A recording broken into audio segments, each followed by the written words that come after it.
गुणवान पुत्र। गांव के पनघट पर 4 औरतें पानी भरने आईं। पानी भरते भरते वे एक दूसरे से बातें करने लगीं। चारों के एक एक पुत्र थे। बातों बातों में उन्होंने अपने पुत्रों के गुणों का बखान करना प्रारंभ कर दिया। पहली औरत बोली, मेरा पुत्र बहुत सुरीली बांसुरी बजाता है। जो भी उसकी बांसुरी सुनता है मंत्रमुग्ध हो जाता है। मैं ऐसा गुणवान पुत्र पाकर बहुत प्रसन्न हूँ। दूसरी औरत बोली, मेरा पुत्र बहुत बड़ा पहलवान है।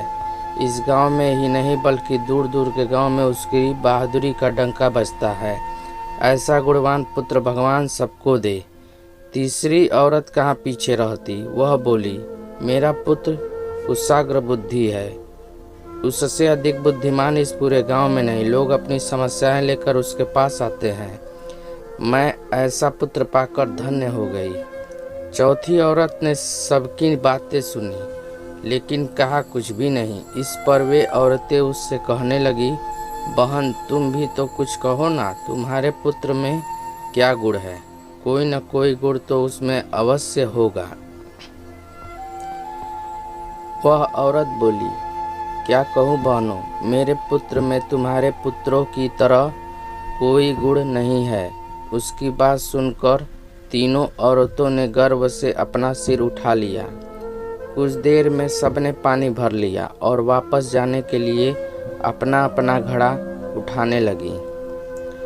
उसी समय पहली औरत का पुत्र हाथ में बांसुरी लिए वहां से गुजरा। उसने देखा कि उसकी माँ पानी से भरा घड़ा नहीं उठा पा रही है, किंतु वह यह अनदेखा कर बांसुरी बजाते हुए वहां से चला गया। दूसरी औरत का पहलवान पुत्र कुछ ही दूरी पर मुद्दर घुमा रहा था। उसकी माँ कुएं से घड़ा उठाकर जैसे ही उतरी, उसका पैर फिसल गया। किसी प्रकार वह संभल गई, किंतु पहलवान पुत्र अपनी माँ को नजर उठाकर देखने के बाद भी उसके पास नहीं आया और अपनी कसरत में लगा रहा। तीसरी औरत का पुत्र भी वहां से किताब पढ़ते हुए निकला।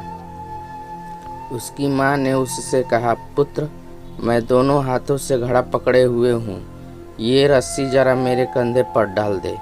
लेकिन वह अपनी माँ की बात अनसुनी कर वहाँ से चला गया। तभी चौथी औरत का पुत्र वहाँ आया। अपनी माँ के सिर पर घड़ा देख वह उसके पास गया और उसके सिर से घड़ा उतार कर अपने सिर पर रख कर चलने लगा। कुएं के पास बैठी एक बुढ़िया यह सब देख सुन रही थी।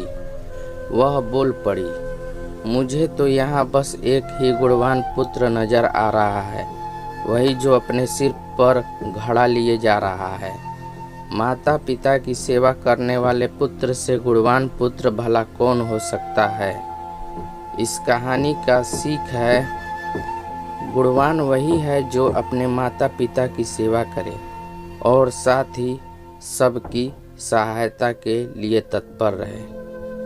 आपको ये कहानी थोड़ी सी भी अच्छी लगी हो तो लाइक और शेयर करना ना भूलें। धन्यवाद।